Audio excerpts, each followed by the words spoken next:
আমাদের যারা প্রত্যেকটি শ্রমিক এবং ভাইরা আছেন তাদের পাশে দাঁড়াবেন, একজনের বিপদে আরেকজন এগিয়ে আসবেন।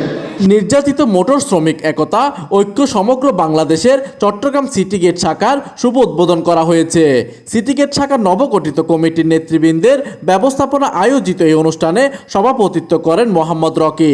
চট্টগ্রাম জেলা কমিটির আইন বিষয়ক সম্পাদক কাজী আবু তৈয়বের সঞ্চালনায় অনুষ্ঠানে প্রধান অতিথি হিসেবে উপস্থিত ছিলেন সংগঠনের কেন্দ্রীয় কমিটির সভাপতি সাজ্জাদ মোল্লা।